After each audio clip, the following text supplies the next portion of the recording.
अस्सलामुअलैकुम स्टूडेंट्स, आज हम नाइन्थ क्लास की फिजिक्स के चैप्टर नंबर 3 का लेक्चर नंबर 10 जो है वो पढ़ेंगे, जो कि पेज नंबर 67 और 68 पर मौजूद है। आज का जो हमारा टॉपिक है वो है फोर्स एंड मोमेंटम। पेपर में जो है ना वो ये शॉर्ट क्वेश्चन के तौर पर भी आ सकता है, लॉन्ग क्वेश्चन के तौर पर भी आ सकता है। अगर आ जाएगा डिफाइन फोर्स एंड मोमेंटम तो हम इसकी सिर्फ डेफिनेशन करेंगे, और अगर आ जाएगा derive relation between force and momentum तो हम फोर्स और मोमेंटम का जो रिलेशन है वो डिराइव करेंगे लॉन्ग क्वेश्चन के तौर पर। तो इसको हम कैसे सॉल्व करेंगे, एक मैं फर्जी डायग्राम बना के आपको समझाने की कोशिश करता हूं। सपोज करते हैं कोई भी बॉडी है जिसका मास m है, वो इनिशियल वेलोसिटी vi से मूव कर रहा है। जब उस पर एक नेट फोर्स F एक्ट करेगी तो उसकी वेलोसिटी को चेंज कर देगी, उसकी वेलोसिटी चेंज होके vf हो जाएगी। जब उसकी वेलोसिटी में चेंज आएगा, डेफिनेटली उस बॉडी में क्या प्रोड्यूस होगा, एक्सेलरेशन a प्रोड्यूस होगा, और कुछ टाइम t के लिए उस बॉडी पर फोर्स जो है वो F अप्लाई की जाएगी। तो ये सारा आपने पैराग्राफ जो है वो लिखेंगे, जो कि बुक पर भी लिखा हुआ है। Consider a body of mass m moving with initial velocity vi, let a force F acts on the body producing an acceleration a in it. This changes the velocity of the body. let its final velocity after time t becomes vf. अब उसकी velocity t time बाद जो है वो vf बन जाएगी।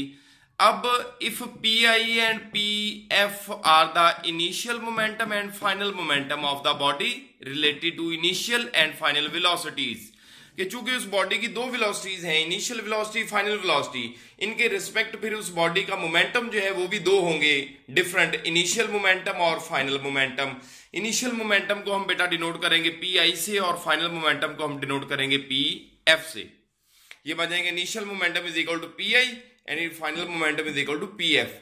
Momentum का जो जनरल फार्मूला होता है वो है मास मल्टीप्लाई बाय वेलोसिटी। अगर हम बात करते हैं इनिशियल मोमेंटम की, तो बॉडी के मास को मल्टीप्लाई करवाएंगे इनिशियल वेलोसिटी के साथ, और फाइनल मोमेंटम के लिए हम मास को मल्टीप्लाई करवाएंगे फाइनल वेलोसिटी के साथ। ये इनिशियल मोमेंटम की वैल्यू आ गई, ये फाइनल मोमेंटम की वैल्यू आ गई।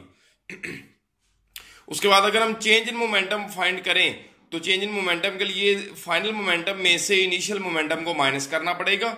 चेंज इन मोमेंटम को हम डिनोट करेंगे pf माइनस pi से। फाइनल मोमेंटम की वैल्यू पुट कर देते हैं mvf, और इनिशियल मोमेंटम की वैल्यू पुट कर देते हैं mvi। उसके बाद हम क्या करेंगे कि दोनों साइड पे हम रेट लेंगे, the rate of change in momentum will be, हम इसका रेट लेंगे। रेट का मतलब है कि हम टाइम पे डिवाइड करवाएंगे, दोनों साइड्स को टाइम पे डिवाइड करवा लें, तो ये बन जाएगी pf minus pi over t is equal to mvf minus mvi over t। हम क्या करते हैं कि ऊपर वाले दोनों में से m कॉमन ले लेंगे, बाकी आ जाएगा vf minus vi over t। ये जो t है वो हम सिर्फ vf माइनस vi के नीचे लिख देते हैं, इसलिए क्योंकि vf minus vi over t equal किसके होता है, a के। तो इस इक्वेशन में pf minus pi over t ये एज इट इज आ गया, m एज इट इज आ गया, और vf minus vi over t की जगह पर हम ये a वैल्यू उसकी पुट कर देंगे। तो according to second law of motion F is equal to M A, यानी एम ए की जगह पे F पुट कर देंगे। तो यही equation pf minus pi over t जो है वो इक्वल किसके आ जाएगी, F के इक्वल आ जाएगी। यानी rate of change in momentum is equal to आ गया फोर्स के। ये फोर्स और मोमेंटम का रिलेशन बन गया। हम इसको डिफाइन यू कर सकते हैं, when a force acts on a body it produces an acceleration in the body and will be equal to the rate of change of momentum of the body. ठीक है जी। और यहां से अगर हमें शॉर्ट क्वेश्चन आएगा तो हम ये इसकी मोमेंटम और फोर्स के रिलेशन की डेफिनेशन लिखेंगे, साथ फार्मूला लिख देंगे। और अगर हमें लॉन्ग क्वेश्चन आएगा तो उसके लिए हमें पूरी जो है वो डेरिवेशन करनी पड़ेगी, जिस तरह मैंने आपको समझाई है। और फाइनली हम मोमेंटम का यूनिट जो है वो यहां से बना सकते हैं। ये जो टाइम इधर डिवाइड हो रहा है, फोर्स वाली साइड पे जाएगा, मल्टीप्लाई हो जाएगा, ये बनेगा pf minus pie equal to ft। f का यूनिट पुट करें तो न्यूटन, और टाइम का यूनिट पुट करें तो सेकंड, यानी मोमेंटम का यूनिट क्या बन सकता है, न्यूटन सेकंड।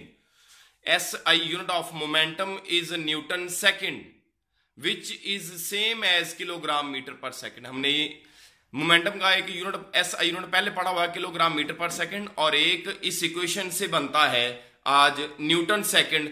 ये दोनों यूनिट्स जो हैं वो सेम होते हैं।